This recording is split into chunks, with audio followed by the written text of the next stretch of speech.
बिस्मिल्लाहिर्रहमानिर्रहीम। अस्सलाम वालेकुम स्टूडेंट्स, क्या हाल है जी? कैसे हैं आप सब? उम्मीद करता हूँ आप सब खैरियत से होंगे। स्टूडेंट्स, मैं हूँ मोहम्मद इब्राहीम, आपके चैनल डायमेंशनल फिज़िक्स से। और प्यारे स्टूडेंट्स, आज हम डिस्कस करने वाले हैं क्लास 11th फिज़िक्स पेक्टा की बेटा, जो आपकी न्यू बुक आई है जी। चैप्टर नंबर 9 स्टूडेंट्स हम डिस्कस कर रहे थे, इलेक्ट्रोस्टैटिक्स एंड करंट इलेक्ट्रिसिटी। और प्यारे स्टूडेंट्स, आज का हमारा टॉपिक है न्यूमेरिकल प्रॉब्लम्स। बेटा, एक पॉइंट जो आप लेक्चर के स्टार्ट में नोट कर लेंगे कि इस वीडियो लेक्चर को तवज्जो से ध्यान से सुनना है। जितने आसान न्यूमेरिकल हो सकते थे उतने आसान तरीके से बेटा मैंने इसको एक्सप्लेन किया है। ठीक है, आपके एग्ज़ाम पॉइंट ऑफ व्यू में लॉन्ग क्वेश्चन और शॉर्ट क्वेश्चन का पार्ट होते हैं न्यूमेरिकल। जो शॉर्ट स्टेटमेंट न्यूमेरिकल हैं वो लॉन्ग में और शॉर्ट में दोनों में आते हैं, लेकिन जो थोड़े से लॉन्ग स्टेटमेंट न्यूमेरिकल हैं वो अक्सर जो आपका सब्जेक्टिव का पेपर होता है उसका जो पोर्शन बी है, ठीक है, वो आपको पता है न्यूमेरिकल पार्ट होता है तो उसमें पूछे जाते हैं। तो इस वीडियो लेक्चर में हम ये भी देखेंगे कि इनमें से कौन से इम्पोर्टेंट न्यूमेरिकल्स हैं जिनको आपने और अच्छे से करना है। प्लस मैं ये कहूँगा कि इस वीडियो लेक्चर को देखने के बाद आपने एक दफ़ा बेटा खुद इन न्यूमेरिकल की रिटर्न प्रैक्टिस करनी है, तो इंशाल्लाह आपको ये सारे के सारे प्रिपेयर हो जाएंगे। तो लेक्चर का स्टार्ट करते हैं। फर्स्ट बेटा आपके पास क्वेश्चन है 9.1। Two unequal point charges repel each other with a force of 0.4 newton. अब देखें, दो अनइक्वल पॉइंट चार्जेस हैं, ठीक है, मतलब कि इनके जो मैसेज है ना वो अनइक्वल हैं। ठीक है, अब ये आपके पास अनइक्वल है, लेकिन यहाँ पर उसने एक बात कर दी कि पॉइंट चार्जेस हैं। पॉइंट चार्जेस हैं तो हमने कहा था कि पॉइंट चार्ज जो है ज़ीरो डायमेंशन, बहुत ही छोटा कम मैस है, ठीक है, लेकिन अनइक्वल है। ठीक, तो इसका मतलब कि इन पर लगने वाली जो आपके पास फोर्स है वो बताई गई है 0.4 न्यूटन। ठीक है, कब? अब ये रिपेल कर रहे हैं 0.4 न्यूटन से। यहाँ से क्या पता चला आपको कि भाई ये जो चार्ज हैं ये सिमिलर चार्जेस हैं, क्योंकि सिमिलर चार्जेस क्या करते हैं? रिपेल। अब या तो ये दोनों पॉजिटिव हैं या ये दोनों नेगेटिव हैं, ठीक है। अच्छा, लेकिन हैं क्या? Similar charges. ठीक, अच्छा, अब देखें आगे इसने लिख दिया when they are 5.0 centimetre apart. ठीक है, जब इनके दरमियान फासला कितना था? 5 सेंटीमीटर, तब ये फोर्स कितनी थी? 0.4 न्यूटन। अब वो कहता है find the force, force calculate करें each exert on the other when they are. कहता है अब आपने फोर्स निकालनी है, ठीक है, जो एक चार्ज दूसरे चार्ज पे फोर्स लगा रहा है, ठीक है, कब? जब पहला पार्ट है कि 2.5 सेंटीमीटर अपार्ट, के फासला अब आपने 5 सेंटीमीटर से कम करके कितना कर दिया? 2.5 सेंटीमीटर। ठीक है, सेकंड पार्ट है कि अब आपने फासला कम करने के बजाय बढ़ा दिया, कितना कर दिया? 15 सेंटीमीटर अपार्ट। ठीक है, अब एक चीज़ जो मैं आपको बताऊं, लेक्चर के शुरू में आपने पढ़ा था force is inversely proportional to R square. ठीक है, अगर अगर हम देखें यहाँ पर तो ये वैल्यू कितनी है? 5। यहाँ पर तो ये डिस्टेंस हाफ नहीं हुआ इनिशियल वैल्यू का? हाफ हुआ है, तो हाफ करने से फोर्स 4 टाइम्स बेटा इंक्रीज हो जाती है। ठीक है, तो इसका मतलब है कि जो इस न्यूमेरिकल का आंसर अगर आप देखें ना तो ये वैल्यू कितनी है आपके पास? 1.6 न्यूटन। ठीक है, तो देखें 4 टाइम्स इंक्रीज हो गई, पहले कितनी थी? 0.4, इनका 4 गुना बढ़ेगी फासला हाफ करने से। तो देखें 0.4 मल्टीप्लाई बाय 4 आंसर आता है 1.6, तो देखें 1.6 आ रहा है। ठीक है, फिर सेकंड में अगर आप देखें तो अब आपके पास जो फासला था आर, वो हमने 3 गुना ज़्यादा किया। 3 गुना ज़्यादा करने से आर स्क्वायर बनेगा 9, तो फोर्स आपकी जो है ना वो 9 टाइम्स कम हो जाएगी। ठीक है, तो 0.4 डिवाइडेड बाय 9 जब आप करेंगे ना तो बेटा आंसर आता है 0.044। ठीक है, तो ये तो था शॉर्ट मेथड आपको बताने के लिए कि ये आंसर कैसे है। अब आपने पेपर में करना क्या है? देखिए सिंपल है। सबसे पहले अगर आप देखें तो गिवन डाटा आप लिखेंगे। ठीक है, न्यूमेरिकल लिखने का तरीका मैं अक्सर बच्चों को बताता हूँ कि पहले गिवन डाटा, फिर बेटा टू फाइंड, फिर आप लिखें सोल्यूशन। हमेशा बोर्ड में जब भी न्यूमेरिकल अटैम्प्ट करें तो ये तीनों आपकी कैटेगरीज होनी चाहिए न्यूमेरिकल में। अब गिवन डाटा में अगर आप देखें तो आपको F1 गिवन है। ठीक है, जब उनके दरमियान फासला कितना था? R1 जो कि 5 सेंटीमीटर है। F1 कितनी है? 0.4 न्यूटन। ठीक है। अब देखें R1 है 5 सेंटीमीटर, सेंटी प्रीफिक्सेस होता है 10⁻², ठीक है। या आप इसे लिख सकते हैं 5 मल्टीप्लाई 10⁻², या 5 डिवाइडेड बाय 100, 5 डिवाइडेड बाय 100 करेंगे तो 0.05 मीटर, ठीक है। अब जो पार्ट ए है ना, उसमें आपको R2 बता दिया गया 2.5 सेंटीमीटर, तो 2.5 सेंटीमीटर को भी सिमिलरली सेंटी 10⁻² है, ठीक है। तो इसको हम लिख सकते हैं 0.025 मीटर, जैसे हमने इसको लिखा, ठीक है। इसी तरह R3 जो पार्ट बी है वो है 15 सेंटीमीटर, तो 15 मल्टीप्लाई 10⁻² मीटर, या 15 डिवाइडेड बाय 100, आंसर आएगा 0.015 मीटर। अब बेटा अगर आप देखें टू फाइंड में, तो इसके दो पार्ट हैं, part A part B. Part A में मैंने जो फोर्स लेट की वो मैंने लेट कर ली F2, और पार्ट बी में मैंने फोर्स लेट कर ली F3, जबकि इनिशियल कितनी है F1, ठीक है। तो सॉल्यूशन सिंपल है जी। देखें पार्ट ए में हमने क्या किया है, यूजिंग कूलम्ब्स लॉ। हम जानते हैं जी कि कूलम्ब्स लॉ क्या होती है, F is equal to K Q1 Q2 over R square, ठीक है।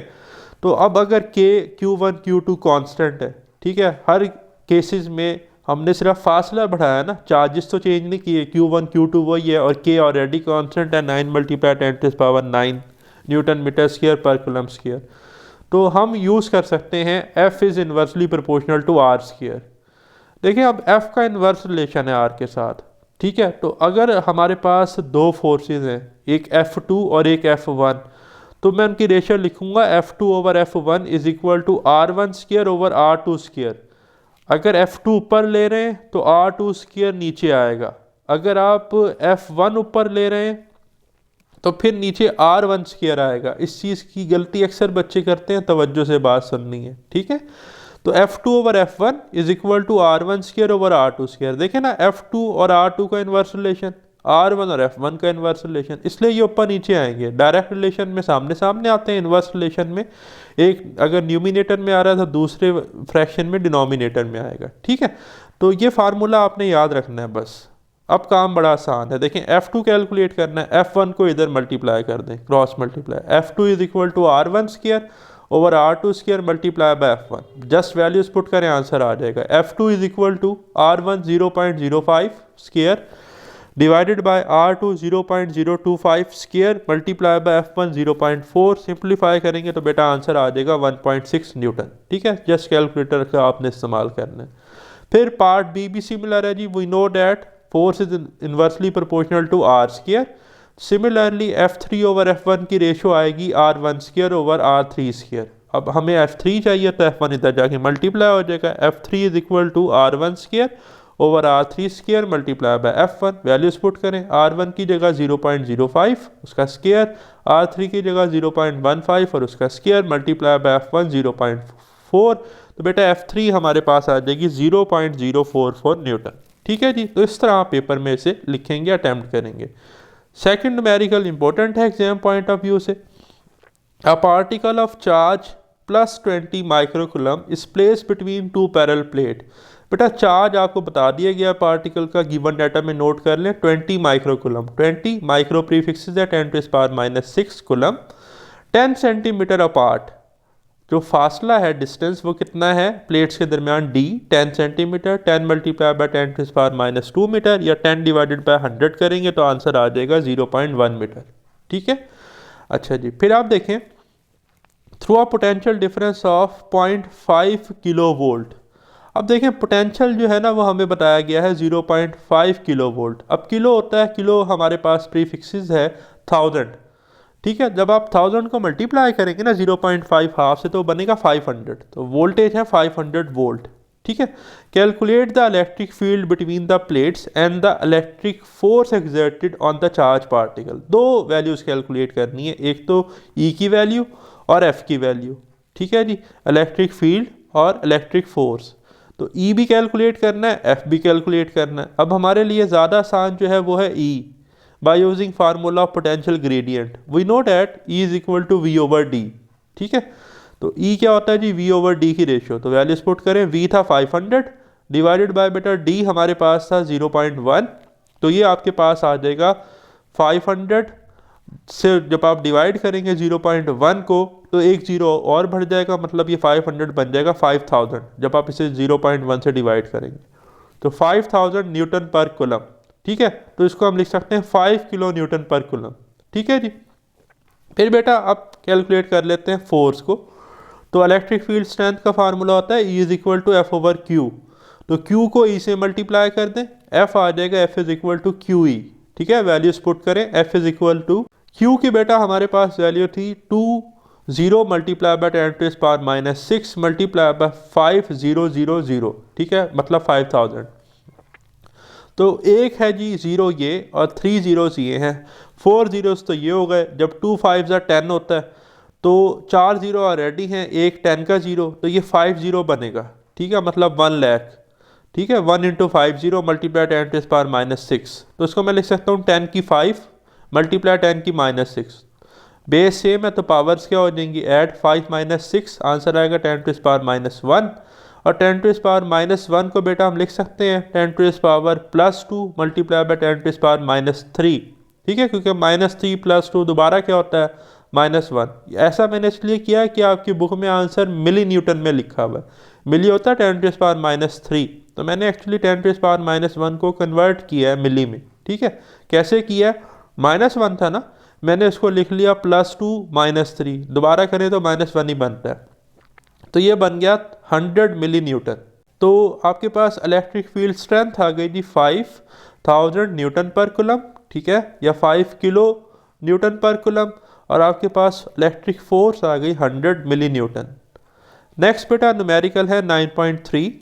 The electron and proton in a hydrogen atom are separated on the average by a distance of approximately 5.3 multiplied 10⁻⁻11 metre. सबसे पहले तो बेटा distance r की value note कर लें, जो इलेक्ट्रॉन और प्रोटॉन के दरमियान फासला है हाइड्रोजन एटम में, वो कितना है 5.3 multiply 10⁻⁻11 metre. Find the ratio of the electric force and the gravitational force between the electron and proton in this state, ठीक है जी। आपने रेशियो कैलकुलेट करनी है electric force to gravitational force, Fe/Fg आपने कैलकुलेट करना है। अब ये न्यूमेरिकल बहुत इंपॉर्टेंट है इस पॉइंट ऑफ व्यू से कि इसमें डाटा बहुत कम है, कुछ कॉन्स्टेंट हैं जो आपको ज़ुबानी याद होंगे तो आप इसको सॉल्व कर पाएंगे, ठीक है। तो ये एक ट्रिकी न्यूमेरिकल है अगर आपको ये वैल्यूज याद नहीं है। अगर आपको ये वैल्यू याद है तो ये एक सिंपल न्यूमेरिकल है। मैंने लिखा है रिमेंबर डैट, ये 4 वैल्यूज़ आपको ज़ुबानी याद होनी चाहिए। मैस ऑफ इलेक्ट्रॉन कितना होता है जी 9.1 multiply 10⁻⁻31 kg। Mass of proton बेटा आपके पास होता है 1.67 multiply 10⁻⁻27 kg। Charge of electron और चार्ज ऑफ प्रोटॉन सिमिलर है, ठीक है, 1.6 multiply by 10⁻⁻19 coulomb in terms of magnitude, ठीक है जी। अब हमने कैलकुलेट करनी है ratio electric force to gravitational force. तो सिंपल है जी, इलेक्ट्रिक फोर्स आपके पास क्या होती है, कूलम्स लॉ K/Q1/Q2/R², और जो आपके पास ग्रेविटेशनल फोर्स है न्यूटन लॉ ऑफ ग्रेविटेशन से वो होती है बेटा कैपिटल G m1m2/R²। अब R² तो R² से कैंसिल हो गया, ठीक है जी, तो आ गया K/Q1/Q2/G m1m2। अब अगेन आपको दो वैल्यू ज़ुबानी याद होनी चाहिए जो कि कूलम कांस्टेंट और न्यूटन ग्रेविटेशनल कांस्टेंट की हैं, ठीक है। के की वैल्यू होती है 9 मल्टीप्लाई 10⁻9 न्यूटन मीटर स्क्वायर पर कूलम स्क्वायर, जबकि कैपिटल जी की बेटा वैल्यू होती है 6.67 मल्टीप्लाई 10⁻11 न्यूटन मीटर स्क्वायर पर केजी स्क्वायर। अब देखिए Q1 जो है ये आपके पास है जी E, और Q2 भी आपके पास क्या है E। हम जस्ट चार्ज का मैग्नीट्यूड ले रहे हैं, ठीक है, जिसकी वैल्यू मैंने बताई है 1.6 मल्टीप्लाई 10⁻⁻19, तो इन्हें ई ले लें। फर्स्ट वन जो आपके पास मैस है, लेट से वो पार्टिकल इलेक्ट्रॉन है, ठीक है जी, तो ME मैस ऑफ इलेक्ट्रॉन, और M2 प्रोटॉन है तो MP लिख लें, ठीक है। तो हमने तो यहाँ वैल्यूज पुट करनी है ना, तो इस फार्मूला के अकॉर्डिंग K की जगह आ गया 9 मल्टीप्लाई 10⁻9, Q1 Q2 सेम है, ठीक है, 1.6 multiply 10⁻19 multiply 1.6 multiply 10⁻19 divided by G की जगह बेटा 6.67 multiply 10⁻11 multiply by M1 mass of electron 9.1 multiply 10⁻31 kg, M2 mess of proton 1.67 multiply 10⁻27 kg। अब जब आप बेटा इस ऊपर वाली टर्म को मल्टीप्लाई करेंगे, ठीक है, तो आंसर आएगा 23.04 मल्टीप्लाई 10⁻29। जब आप इन नीचे वाले टर्म्स को बेटा मल्टीप्लाई करेंगे तो आंसर आएगा 101.3 मल्टीप्लाई 10⁻69। ठीक है। अब आपने कैलकुलेटर से ना अक्सर बच्चे यहाँ पर ना दो चीज़ें हैं, देखें साइंटिफिक कैलकुलेटर में ये वैल्यू लिखें, ब्रैकेट लगाएं, फिर डिवाइड करें, फिर ये वाली वैल्यू लिखें, ब्रैकेट्स नहीं लगाते बच्चे। तो अगर आप ब्रैकेट से बचना चाहते हैं तो आप 23.04 डिवाइडेड बाय 101.3 को अलग डिवाइड करें, उसका आंसर आएगा 0.227। और ये जो पावर्स है ना इन्हें आप मैनुअली खुद सॉल्व कर लें। 10⁻⁻29 और ये -69 ऊपर जाकर हो जाएगा +69। ठीक है, तो ये आपके पास आ जाएगा 0.227 मल्टीप्लाई बाय 69 -29 40 होता है। ठीक है, अब बुक में अगर आप देखें तो उसने लिखा हुआ 2.3 आंसर, तो हमें ना डेसिमल को शिफ्ट करना है राइट पर 1 डिजिट, तो ये बनेगा 2.27। ठीक है, 1 डिजिट राइट पे गए हैं तो एक पावर माइनस होगी, तो ये बन जाएगा 39। तो 2.27 मल्टीप्लाई 10⁻39, या आप लिख सकते हैं 2.3 मल्टीप्लाई बाय 10⁻39। सिमिलर क्वांटिटीज़ की रेशियो है फोर्स और फोर्स, न्यूटन से न्यूटन कट गया तो इसका इसलिए कोई यूनिट नहीं है। ठीक है, तो न्यूमेरिकल आसान है, लेकिन इसमें जो वैल्यूज़ हैं वो अक्सर गिवन नहीं होती, तो अगर वो याद ही नहीं है बच्चे को तो उसके तो नंबर कभी भी नहीं आएंगे, वो सॉल्व भी नहीं कर पाएगा। तो आपको इन कॉन्स्टेंट्स की वैल्यूज़ जो है ना स्पेशली याद होनी चाहिए, या मैथ्स की या चार्ज की। ठीक है, फिर नेक्स्ट न्यूमेरिकल है 9.4।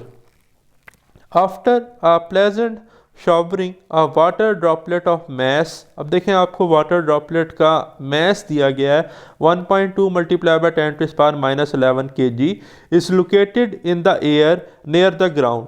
ठीक है जी, an atmospheric electric field of magnitude 6.0 multiply by 10⁻³ newton per coulomb. अब जो एटमॉस्फेरिक इलेक्ट्रिक फील्ड है ना वो आपको गिवन है ई की value 6.0 multiply 10⁻³ newton per coulomb, points vertically downward.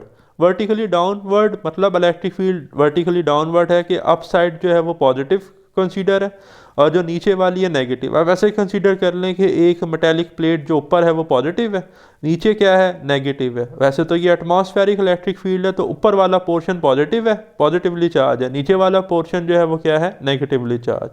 ठीक है, in the vicinity of water droplet, जब वाटर ड्रॉपलेट प्रेजेंट है ना तो ये फील्ड कैसे एक्ट कर रही है कि ऊपर वाला पोर्शन पॉजिटिव प्लेट की तरह एक्ट कर रहा है, नीचे वाला portion negative.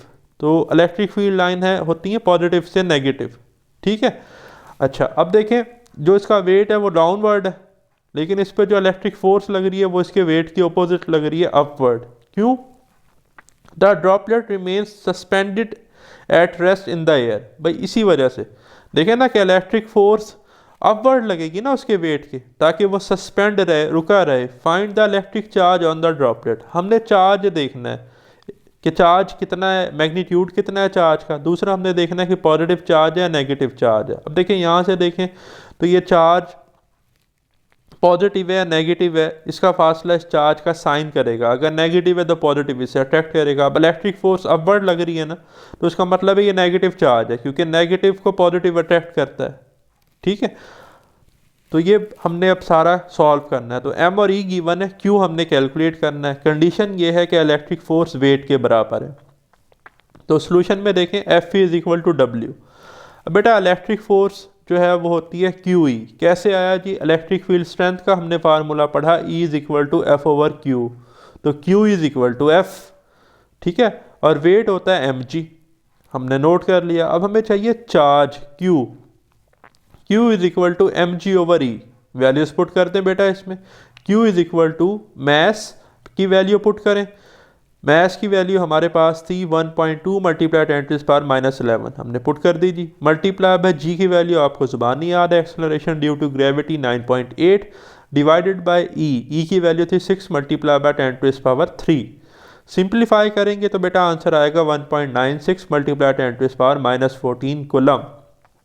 Since the electric force is upward, electric force बेटा अपवर्ड लग रही है, so the charge is negative. इसका मतलब है चार्ज क्या है? नेगेटिव है, क्योंकि ये नेगेटिव चार्ज जो है इसको पॉजिटिव प्लेट क्या करेगी? अट्रैक्ट, या पॉजिटिव इसको जो फील्ड है वो इसको अपनी तरफ अट्रैक्ट करेगी। ठीक है, तो इसलिए हमने क्यू के साथ नेगेटिव लगा दिया। फिर नेक्स्ट है बेटा आपके पास इंपॉर्टेंट न्यूमेरिकल है जी 9.5। And electron enters the region of a uniform electric field. एक इलेक्ट्रॉन है जी जिसे हमने यूनिफॉर्म इलेक्ट्रिक फील्ड में एंटर किया है with initial velocity.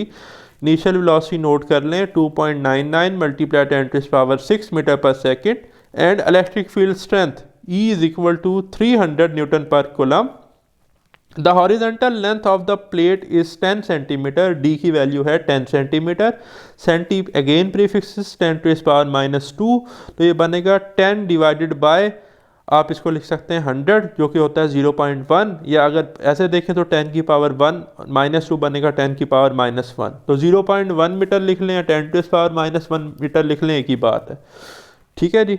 Find the acceleration of the electron. अब इलेक्ट्रॉन है तो अगेन आपको इलेक्ट्रॉन पे चार्ज और मैस जुबानी याद होना चाहिए। तो इलेक्ट्रॉन का चार्ज 1.6 मल्टीप्लाई 10⁻⁻19 कूलम, और mass of electron 9.1 multiply 10⁻31 kg।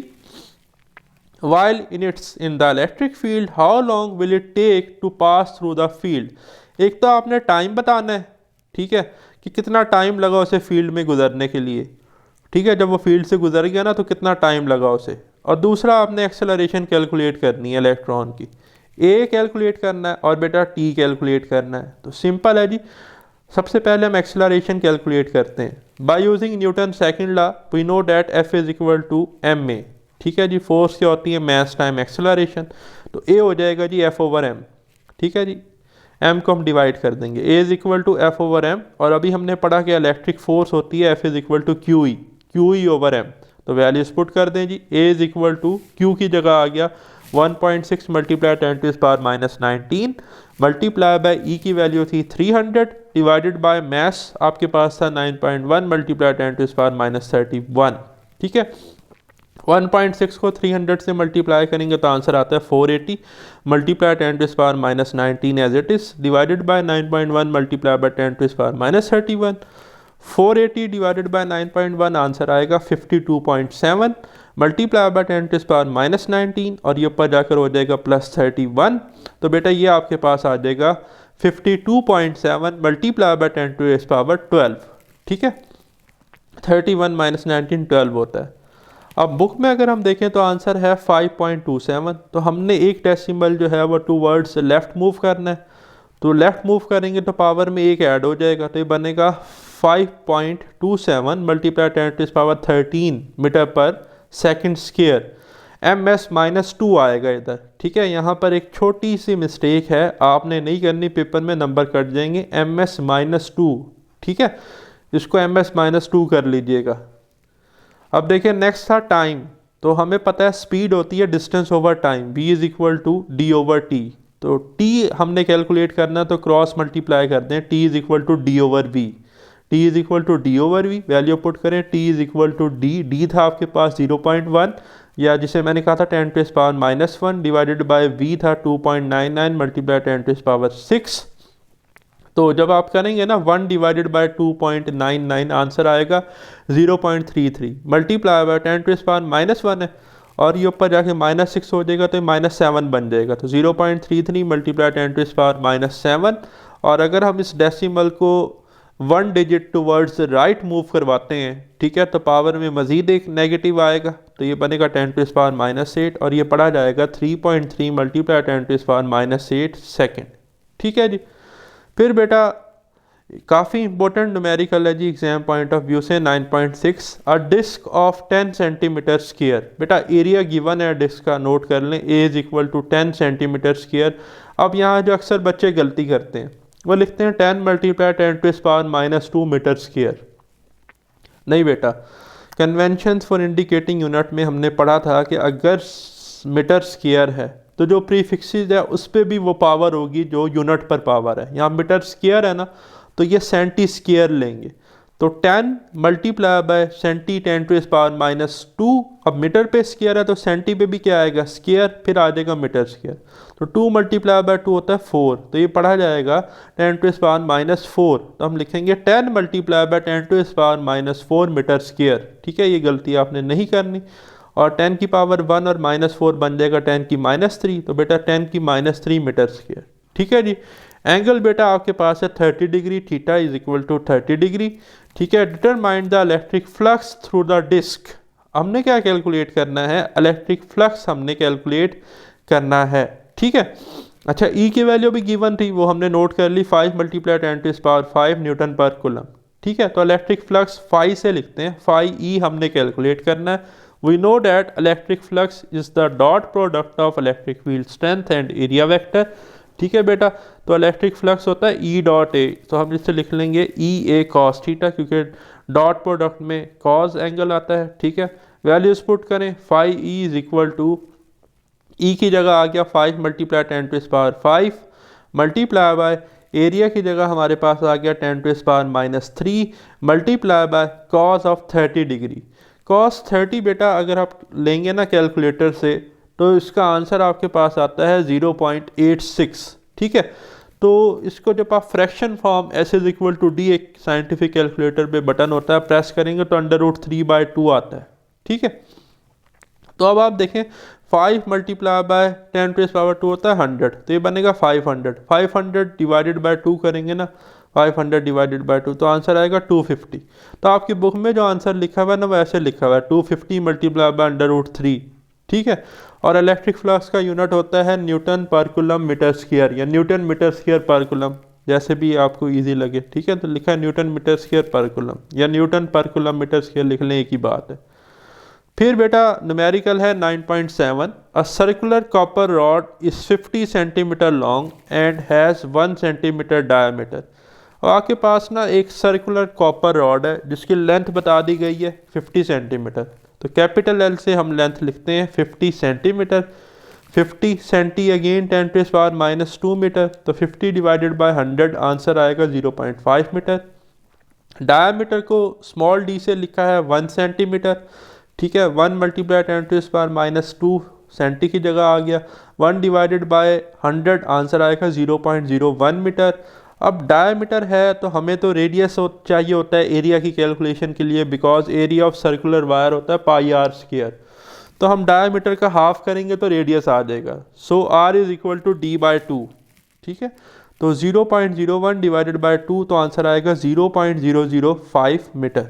ठीक है, अच्छा जी, What should be the side of the square cross section of a 50 centimetre long tungsten rod. अब एक और आपके पास रॉड है, वो टंगस्टन का है, और उसकी लेंथ आपको जो है वो बता दी गई, कितनी है जी आपके पास 50 centimetre long.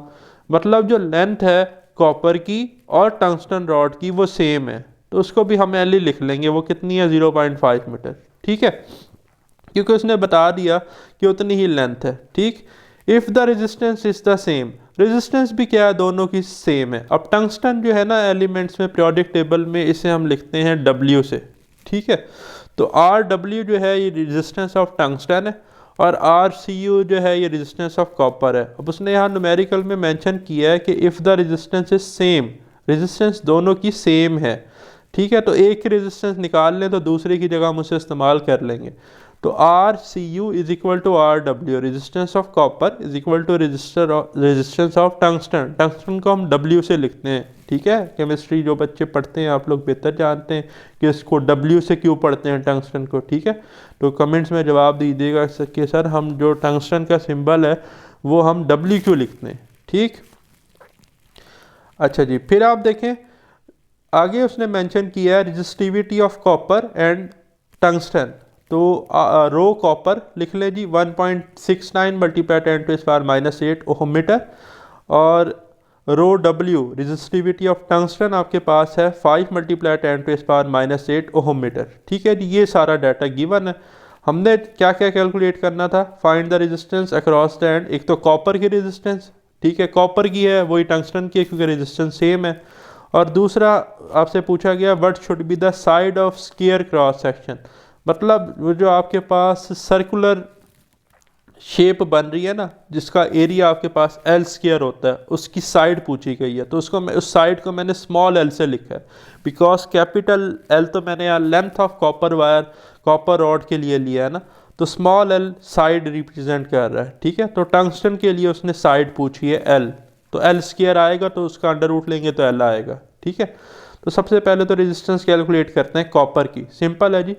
We know that R is equal to rho L over A, formula होता है हमारे पास। तो कॉपर है तो R C U is equal to rho C U L over A, ठीक है।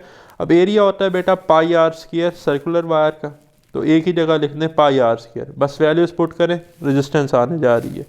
Resistance of copper is equal to, resistivity of copper है 1.69 multiply 10 to the power -8 multiply by length थी 0.5 divided by pi 3.14 multiply by R था 0.005 का square, ठीक है।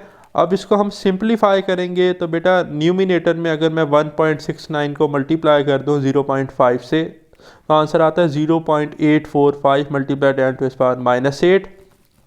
और जब मैं इसको ओपन करता हूँ स्क्वायर को 3.14 से मल्टीप्लाई करता हूँ तो आंसर आता है 0.0000785, ठीक है। अब देखें 0.845 को जब मैं इससे डिवाइड करूँगा तो आंसर आता है 10764 मल्टीप्लाई 10 टू द पावर -8। अब मैंने ना यहाँ पर जो डेसिमल है उसको शिफ्ट करना है, मतलब साइंटिफिक नोटेशन में लिखना है 4 डिजिट लेफ़्ट। तो 4 डिजिट लेफ़्ट जाऊंगा तो +4 ऐड होगा इधर, तो -8 + 4 -4 बन जाएगा। तो ये पढ़ा जाएगा 1.076 multiply by 10 to the power -4, ठीक है जी। अब 76 है तो ग्रेटर देन 5 है तो ये राउंड ऑफ होके 8 हो जाएगा, 1.08 multiply by 10 to the power -4 ohm, ठीक है जी। रेजिस्टेंस आ गई। अब नेक्स्ट था जो हमने साइड एल कैलकुलेट करनी थी। तो रेजिस्टेंस कॉपर की और टंगस्टन की सेम है, ठीक है। तो फार्मूला वही है RW is equal to rho W L over A for tungsten. Just change कहाँ आएगा, अब एरिया आपके पास है L square, L multiply by L, ठीक है। स्क्वायर साइड उसने कहा है। तो अब आप देखें कि जो आपके पास RW है ना, वहाँ पर हम ये RCU वाली ही वैल्यू पुट करेंगे, ठीक है। तो ये आ गया जी। अब आप इधर देखें, सबसे पहले तो मैंने थोड़ा सा रीअरेंज किया, रीअरेंज कर लें फिर एक दफ़ा ही वैल्यूज पुट करते हैं कि RW is equal to rho W capital L over L square, L square area की दफ़ा जगह आया है, ठीक है। अब हमें यही एल स्क्वायर चाहिए तो हम इसको क्रॉस मल्टीप्लाई कर देंगे, RW नीचे आ जाएगा इधर और ये RW की जगह चला जाएगा, ठीक है। तो देखें एल स्क्वायर को मल्टीप्लाई करें RW से, ये आ गया L square RW is equal to rho W into capital L. तो हमें स्मॉल एल स्क्वायर चाहिए तो RW मैंने कहा ना इधर नीचे चला जाएगा, तो देखें स्टेप में L square is equal to rho W capital L over RW। अब एल स्क्वायर है तो बोथ साइड्स पर स्क्वायर रूट अप्लाई करें तो बेटा एल आ जाएगा under root rho W capital L over RW। बस अब वैल्यूज पुट कर दें। इधर देखें मैंने लिखा है because resistance of copper is similar to the resistance of tungsten, दोनों की रेजिस्टेंस सेम है। तो small L is equal to under root resistivity of tungsten 5 multiplied 10 to the power -8 multiplied by length 0.50 similar length थी divided by RW resistance of tungsten which is similar to resistance of copper 1.08 multiplied 10 to the power -4।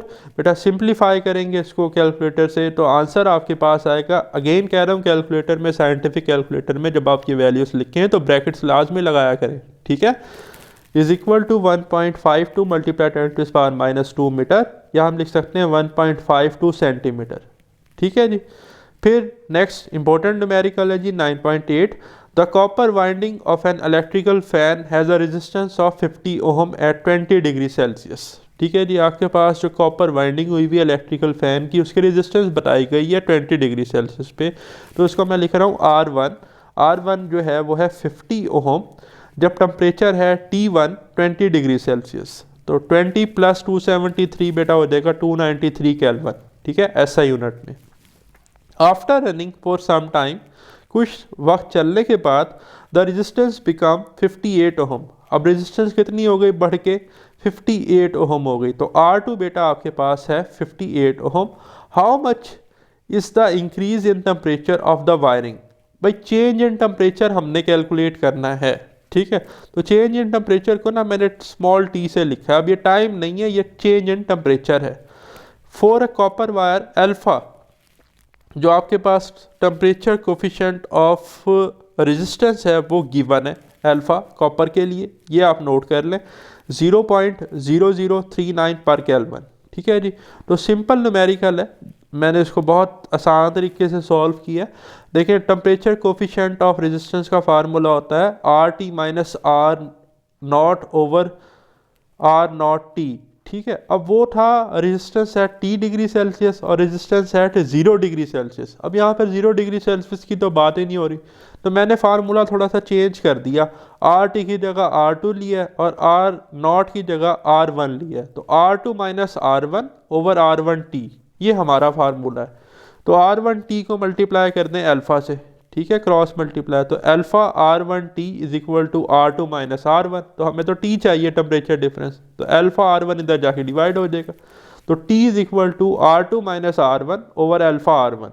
Values put करें, T is equal to 52 minus 50 divided by alpha की value 0.0039 multiply by R one again 50, तो ऊपर आ जाएगा बेटा numerator में 2 divided by इन्हें multiply करेंगे तो 0.195 और जब इसे डिवाइड करेंगे तो आंसर आएगा 10.26 which is equal to 10.3 kelvin.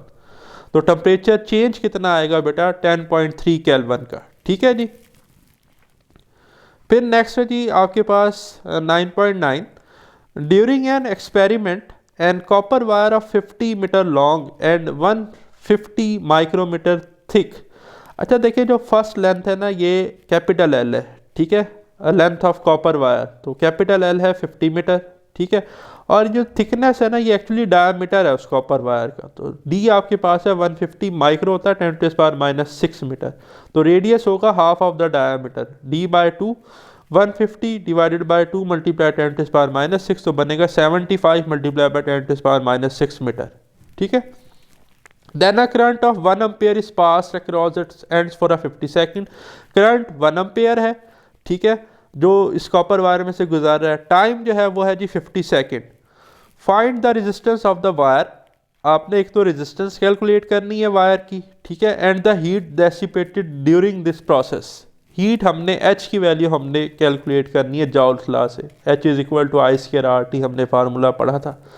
ठीक है, रेजिस्टिविटी ऑफ कॉपर, रो की वैल्यू आपको गिवन है 1.69 मल्टीप्लाई 10⁻⁻8 ओहम मीटर। ठीक है जी, तो दो वैल्यूज़ हमने कैलकुलेट करनी है। पहले हम रेजिस्टेंस कैलकुलेट करते हैं, R is equal to rho L over A, formula आपको पता है, एरिया होता है पाई आर स्क्वायर, तो R is equal to rho L pi are square. ठीक है जी, R is equal to rho की जगह आपके पास आ जाएगा 1.69 multiply by 10⁻⁻8 multiply by capital L की value 50 divided by again pi की वैल्यू 3.14 मल्टीप्लाई बाय आर की जगह आ जाएगा 75 मल्टीप्लाई 10⁻⁻6 होल स्क्वायर। सिंप्लीफाई करेंगे तो बेटा आंसर आता है 47.8 ओहम।